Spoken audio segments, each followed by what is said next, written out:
आज से 1,95,58,85,126 साल पहले ब्रह्मा जी ने जब चैत्र शुक्ल प्रतिपदा के दिन इस सृष्टि का निर्माण किया था, तो पहला दिन सृष्टि का रविवार को माना था।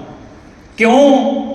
क्योंकि सूर्य के उदय के साथ ही सृष्टि निर्माण की संभावना पैदा हुई।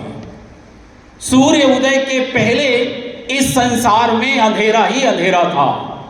जब सूर्य की वो जीवनदायिनी ऊर्जा आई, तब ब्रह्मा जी को लगा कि अब इस सृष्टि में जीवन संभव हो सकता है, और ब्रह्मा जी ने चैत्र शुक्ल प्रतिपदा के दिन सृष्टि का निर्माण किया और पहला दिन सूर्य को माना, क्योंकि सृष्टि के निर्माण का आधार सूर्य थे। और देखिए कितना अच्छा सौभाग्य है कि जो वर्तमान विक्रम संवत 2082 है, उसकी शुरुआत रविवार से ही हुई है। और नियम यह है कि जिस दिन से शुरुआत होती है, उस दिन के स्वामी ग्रह ही उस वर्ष के राजा होंगे। तो इस साल के जो राजा हैं वो सूर्य ही हैं। एक कैलेंडर चलता है ग्रेगोरियन कैलेंडर, जो हम सबकी जबान में है, दूसरा अपना कैलेंडर।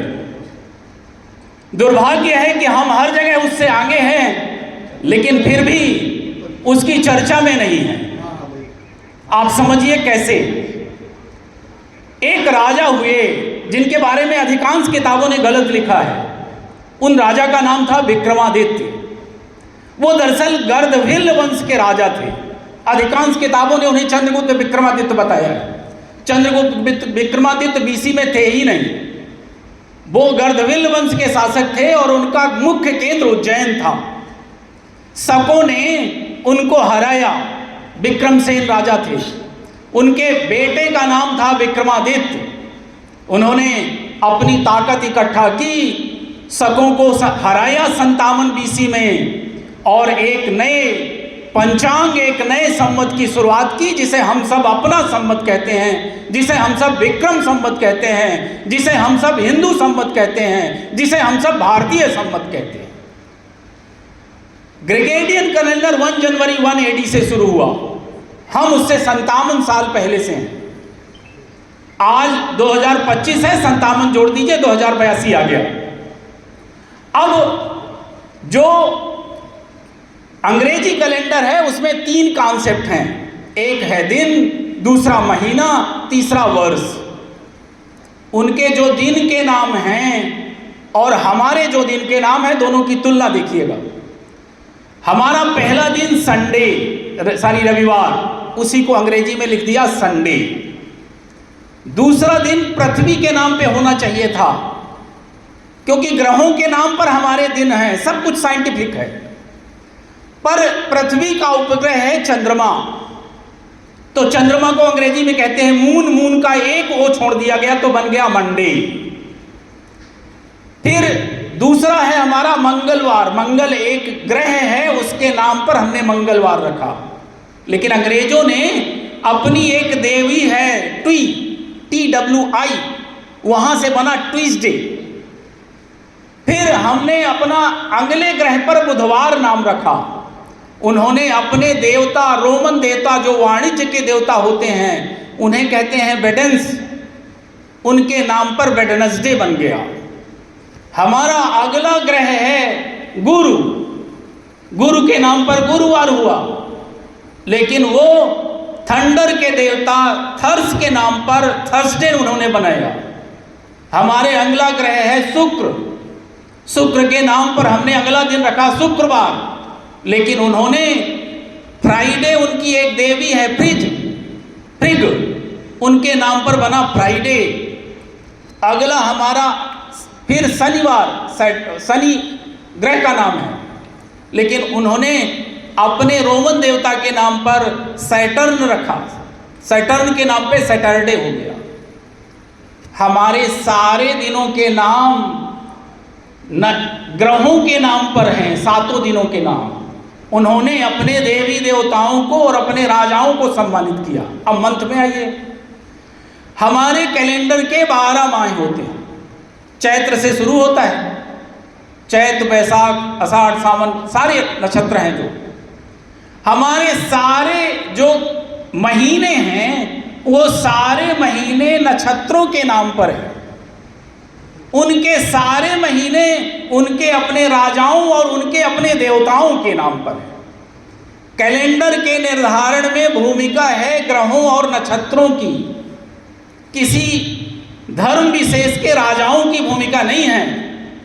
तो कैलेंडर जो बना, हमारे कैलेंडर में चैत्र नक्षत्र, चैत्र माह है वो चित्रा नक्षत्र पर है, बैसाख विशाखा नक्षत्र पर है, फाल्गुन फाल्गुनी नक्षत्र पे है। सारे नाम नक्षत्रों के आधार पर रखे गए हैं। उन्होंने जुलाई नाम रखा है अपना, जूलियस सीजर एक राजा हुआ करता था उसके नाम पर, उसका भतीजा हुआ अगस्त, उसके नाम पर अगला महीना हो गया अगस्त। जेनेआरिस उनके एक देवता थे, उसके नाम पर उन्होंने जनवरी रख दिया। सारे माह इसी तरह उन्होंने रखे। और मजेदार बात, सितंबर संस्कृत में सप्तम कहते हैं उसे, वहां से बन गया सितंबर। अष्टम से अक्टूबर, नवम से नवंबर और दसम से दिसंबर बन गया। और अंग्रेजी कैलेंडर में दिसंबर 10वां महीना नहीं है, 12वां महीना है। लेकिन अगर आप चैत से जोड़ेंगे तो सितंबर 7वां होगा, अक्टूबर 8वां होगा, नवंबर 9वां होगा और दिसंबर 10वां होगा। तो वो हमारे कैलेंडर से 10वां हो रहा है, लेकिन उन्होंने अपने कैलेंडर से बनाया और वो कहीं मैच नहीं कर रहा। अगली बात, पंचांग का मतलब जिसमें 5 अंग हो। 5 अंग कौन से? पहला तिथि। तिथि मतलब चंद्रमा के 12 डिग्री घूमने की अवधि को तिथि कहते हैं। अंग्रेजी कैलेंडर में तिथि है ही नहीं। क्यों? क्योंकि अंग्रेजी कैलेंडर का आधार केवल सूर्य है, हमारे कैलेंडर का आधार चंद्रमा सूर्य दोनों। कैसे? तिथि का मतलब जब आप सबको पता है सूर्य के चारों ओर पृथ्वी घूमती है, पृथ्वी के चारों ओर चंद्रमा घूमता है। पृथ्वी अपने अक्ष पर भी घूमती है, सूर्य के चारों तरफ भी घूमती है। अपने अक्ष पर 24 घंटे में घूमती है, इसीलिए दिन रात होते हैं। और सूर्य के चारों ओर 365 दिन 5 घंटे 48 मिनट 12 सेकंड में घूमती है, जिसे हम सुविधा के लिए 6 घंटे ले लेते हैं। उसको 6 घंटे को भी छोड़ देते हैं और 365 दिन का एक साल बना लेते हैं। फिर 6 घंटे 4 साल में एक दिन के बराबर हो गया, तो वो 6 घंटे को 4 साल में जोड़ दिया, तो चौथे साल हम लीप ईयर मनाने के लिए फरवरी में एक दिन जोड़ देते हैं। ये एडजस्टमेंट करते हैं। लेकिन हमारे कैलेंडर में आइए, हम पहला कॉन्सेप्ट बनाया। आप ये बताइए, ज्वार भाटा आने का कारण क्या है? सूर्य और चंद्रमा की गुरुत्वाकर्षण शक्ति। तो आप ये सोचिए कि जब सूर्य और चंद्रमा की गुरुत्वाकर्षण शक्ति से पानी प्रभावित हो सकता है, पानी ऊपर उठ सकता है, तो चंद्रमा का प्रभाव हमारे आप पर कैसे नहीं पड़ता होगा? हमारे देश के वैज्ञानिकों ने इस बात को माना और जाना, इसीलिए चंद्रमा को भी कॉन्सेप्ट में लिया। तो तिथि मतलब अमावस्या के दिन सूर्य और चंद्रमा के बीच 0 डिग्री का कोण बनता है। लेकिन जैसे ही प्रतिपदा आएगी तो 12 डिग्री, प्रतिपदा में 12 डिग्री, द्वितीया में 24 डिग्री, तृतीया में 36 डिग्री। आज पंचमी है, आज जब पूरी होगी तो 60 डिग्री का कोण बनेगा। पूर्णिमा के दिन पहुंचेंगे तो 180 डिग्री बनेगा। मतलब चंद्रमा जब घूमती है तो चंद्रमा 27 दिन में एक परिक्रमा पूरी करती है, और चंद्रमा के मार्ग में 27 ही नक्षत्र पड़ते हैं। उन 27 मतलब चंद्रमा के मार्ग को 27 बराबर भागों में बांट दीजिए तो एक भाग बराबर एक नक्षत्र, और एक पूरा चक्कर लगाने में 360 डिग्री लगते हैं। तो 360 को आप 27 से डिवाइड कर दीजिए तो एक नक्षत्र की वैल्यू आ जाएगी 13 डिग्री 20 मिनट। सूर्य 1 ही डिग्री घूमता है तो 12 डिग्री का डिफरेंस आ गया, एक तिथि हो गई। 24 का आएगा, 2 तिथि हो जाएंगे। तो 27 बराबर भागों में बांटिए। अब फिर महीने कैसे बने? उन 27 में से 12 जो महत्वपूर्ण नक्षत्र थे उनको ले लिया गया। मतलब चंद्रमा पूर्णिमा के दिन जिस नक्षत्र के पास में होगा उसी नक्षत्र के नाम पर माह का नाम रख दिया गया। जैसे चंद्रमा पूर्णिमा पर यदि चित्रा नक्षत्र के पास है तो चैत माह आ जाएगा। अब समझिए, तो पहला कॉन्सेप्ट आया तिथि, तिथि का संबंध चंद्रमा से। फिर दूसरा दिन, दिन का संबंध 7 होते हैं। दिन का संबंध सूर्य से, सूर्य 24 घंटे सूर्य से संबंध है। क्यों? क्योंकि पृथ्वी के सामने पृथ्वी सूर्य की परिक्रमा करती है, तो पृथ्वी का जो भाग सूर्य के सामने वहां दिन, जो पीछे वहां रात, तो 24 घंटे का एक दिन हो गया। उसके बाद अगला कॉन्सेप्ट आया नक्षत्र। नक्षत्र के बारे में मैंने आपको बता दिया, 27 नक्षत्र हैं। 27 में 12 जो महत्वपूर्ण थे उनके नाम पर हमने महीने बना लिए।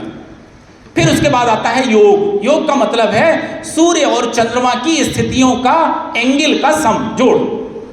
कर्ण का मतलब है तिथि का आधा भाग। 12 डिग्री में एक तिथि तो 6 डिग्री में एक कर्ण। ये 5 भाग हैं हमारे पंचांग के। अब हमारे में भी 12 महीने आए और अंग्रेजी कैलेंडर में भी 12 महीने आए, लेकिन हम चंद्रमा से तिथि और माह का कैलकुलेशन करते हैं, और चंद्रमा के 12 महीने को यदि जोड़िए तो वो 355 दिन 9 घंटे होता है, थोड़ा थोड़ा इधर उधर होता है। और एक साल होता है 365 दिन में, तो 10 दिन हम पीछे रह गए। तो हम फिर उसको कवर कैसे करते हैं? तो आपने एक कॉन्सेप्ट पढ़ा होगा, 12 महीने के में एक माह है, और आपने पढ़ा होगा मल मास। वो कैसे बनता है? हर तीसरे साल हम ये जो 10-10 दिन माइनस हो रहे थे इनको इकट्ठा कर देते हैं, और तीसरे साल अधिक मास या मल मास को जोड़ देते हैं। तो हम अभी जो चंद्रमा के अनुसार चल रहे थे तिथि और महीने में, वो वर्ष में हम सूर्य के अनुसार चलने लगते हैं। तो हमने सूर्य को भी पकड़ लिया, कहाँ से? मलमास जोड़कर। और मलमास वैसे तो हमारे जो महीने शुरू होते हैं वो पूर्णिमा के बाद शुरू होते हैं, लेकिन मलमास जिस महीने में जुड़ता है उसकी अमावस्या के बाद शुरू होता है। तो मलमास के देवता कौन माने गए हैं? भगवान विष्णु। वैसे मलमास में पूजा नहीं होती, पर भगवान विष्णु की होती है। इसका पीछे हमारा एक पौराणिक आख्यान है, वो ये है कि हिरण्यकश्यप ने यह वरदान मांगा था कि ना मुझे दिन में मारा जाए, ना रात में, ना बाहर मारा जाए, ना अंदर, और ना इन 12 महीने में मारा जाए। तो कहते हैं भगवान विष्णु ने उनका वध करने के लिए मलमास का सृजन किया, और सूर्य की गति के अनुसार उसको मिला दिया, वहां उसका वध भी हो गया। इसीलिए भगवान विष्णु की पूजा होती है। इसी तरह हमारे पंचांग के अनुसार 12 संक्रांतियां होती हैं। संक्रांति का मतलब सूर्य के एक राशि से दूसरे राशि में जाना। एक राशि में चंद्रमा एक राशि में एक माह रहता है, एक माह के बाद दूसरे में जाएगा तो संक्रांति आ जाएगी। अब जो संक्रांति है वो चूंकि 12 राशियां 12 महीने हैं, तो 12 ही संक्रांतियां हैं, राशियां भी 12 हैं। तो 360 को 12 से डिवाइड करिए तो एक राशि 30 डिग्री की मानी जाती है। एक नक्षत्र 12 डिग्री में 13 डिग्री में आता है, तो इसलिए एक राशि में लगभग 2.25 नक्षत्र पाए जाते हैं। अब 12 ही राशियां हैं, 12 ही महीने हैं, और 12 ही ज्योतिर्लिंग हैं, और हर ज्योतिर्लिंग का संबंध किसी न किसी राशि से है। जैसे मध्य प्रदेश में 2 ज्योतिर्लिंग हैं, एक है ओंकारेश्वर, दूसरा है महाकालेश्वर। ओंकारेश्वर का संबंध कर्क राशि से है, और महाकालेश्वर का संबंध मिथुन राशि से है। महाकालेश्वर की भी अभी अलग व्याख्या है। अभी मैं आपको संक्रांति के बारे में बता रहा था। तो सूर्य जब, उसमें से एक सबसे महत्वपूर्ण संक्रांति आप जानते हैं, मकर संक्रांति, जिसको सब लोग जानते हैं। मकर संक्रांति में सूर्य दक्षिणायन से उत्तरायण की ओर जाता है। इसका भी एक पौराणिक आख्यान है। हमारे भीष्म जी बाणों की सैया में पड़े थे, वो मृत्यु को प्राप्त नहीं हो रहे थे। क्यों? क्योंकि सूर्य उस समय दक्षिणायन थे, और दक्षिणायन में मृत्यु शुभ नहीं मानी जाती, मोक्ष नहीं मिलता।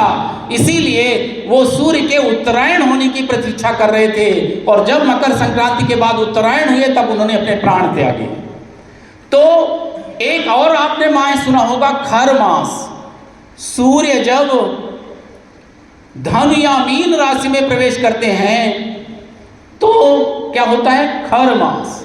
सूर्य नहीं, सारी चंद्रमा, खर मास होते हैं। तो खर मास होते हैं धनु या मीन राशि में। अब खर मास में भी एक साल में 2 आते हैं। खर मास में भी कोई भी शुभ कार्य नहीं किया जाता, आप सब बुजुर्गों को पता होगा।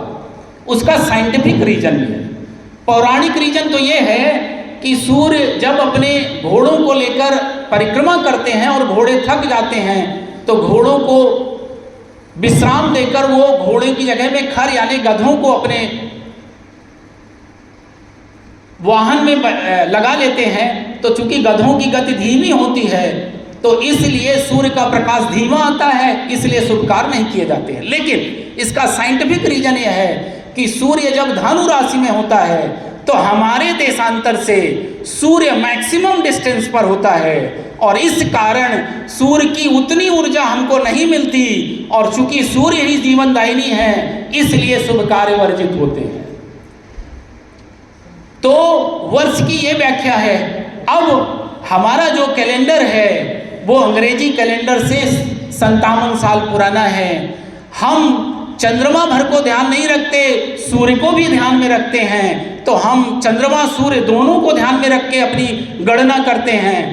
इसके अलावा हमारे दिनों के नाम नक्षत्रों पर, दिनों के नाम ग्रहों पर और महीनों के नाम नक्षत्रों पर है। हमारी गणना उनसे ज़्यादा एक्यूरेट है। और सबसे बड़ी बात यह है कि चैत्र शुक्ल प्रतिपदा के दिन राम का जन्म हुआ। चैत्र शुक्ल प्रतिपदा के दिन युधिष्ठिर का राम का राज्याभिषेक हुआ। चैत्र शुक्ल प्रतिपदा के दिन युधिष्ठिर का राज्याभिषेक हुआ। उसी दिन झूलेलाल की जयंती, उसी दिन सिखों के दूसरे गुरु अंगद देव का जन्म हुआ और उसी दिन आरएसएस के संस्थापक माननीय हेडगेवार जी का जन्मदिन मनाया जाता है। तो जिस पंचांग में वैज्ञानिकता ज़्यादा है, ऐतिहासिकता ज़्यादा है, सिंधी समाज को जोड़ने की क्षमता है, सिख समाज को जोड़ने की क्षमता है, आरएसएस जैसे राष्ट्र के निर्माण के संगठन को जोड़ने की क्षमता है।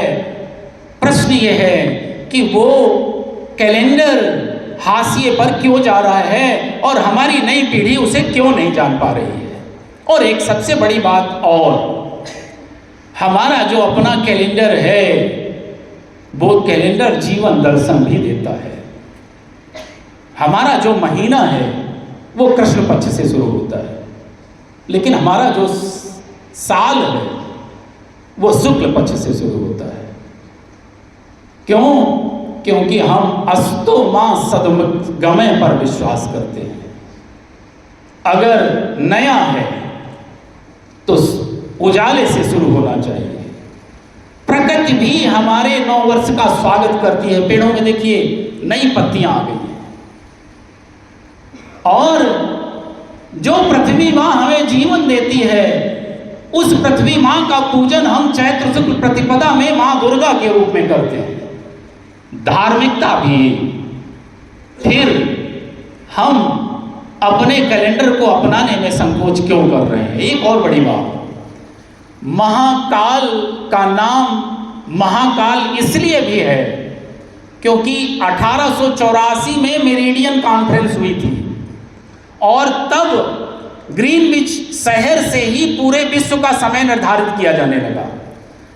0 डिग्री की देशांतर रेखा को ग्रीनविच रेखा कहा गया। उसके 82.5 डिग्री पूर्व में भारत की मेरिडियन रेखा, भारत की समय रेखा है जो इलाहाबाद के पास नैनी से गुजरती है। इसीलिए हमारा समय 5.5 घंटे आगे। क्यों? क्योंकि 24 घंटे में 360 डिग्री तो 1 घंटे में 15 डिग्री। लेकिन आप सोचिए 1884 के पहले समय कैसे निर्धारित होता रहा होगा। तो वो उज्जैन से निकलती थी जो रेखा, उसके आधार पर पूरे विश्व का समय निर्धारित होता था। और इसीलिए महाकाल को महाकाल कहते हैं। काल माने समय। और अभी माननीय मुख्यमंत्री ने उज्जैन को वो खोया वैभव फिर से दिलाने के लिए घोषणा किया है। तो हमारा जो पूरा समय निर्धारण का केंद्र था वो उज्जैन था। वहीं से उज्जैन की स्थिति ऐसी है कि वो पृथ्वी और आकाश का नाम ही स्थल कहा जाता है। तो जीवन दर्शन कैसे है? हमारा महीना कृष्ण और शुक्ल पक्ष में बटा है। वो ये बताता है कि जीवन में अगर उजाला है यानी शुक्ल पक्ष है तो अंधेरा यानी कृष्ण पक्ष भी आएगा। और अगर कृष्ण पक्ष कृष्ण है यानी दुख है, अंधेरा है, तो परेशान मत होना, ईश्वर पर भरोसा रखना, अपने कर्म करना, तो एक न एक दिन वो अंधेरा छट जाएगा और उजाला आएगा। जीवन का ये क्रम है, दुख है तो सुख आएगा, और सुख रहे, उजाला रहे, शुक्ल पक्ष रहे तो अभिमान में मत डूबिएगा। क्यों? क्योंकि उसके बाद कृष्ण पक्ष भी आएगा। यही जीवन है। तो जो पंचांग ऐतिहासिकता, आध्यात्मिकता, सामाजिकता, जीवन दर्शन सब में अंग्रेजी कैलेंडर से बहुत अच्छा हो, वो कैलेंडर क्यों नहीं अपनाया जाना चाहिए। हमें अपनी संस्कृति पर गर्व करना है और नई पीढ़ी को अपनी संस्कृति पर गर्व करना सिखाना है, और नई पीढ़ी को अपनी संस्कृति से जोड़ना है, और गर्व के साथ उस संस्कृति पर अभिमान करना सीखना है। धन्यवाद।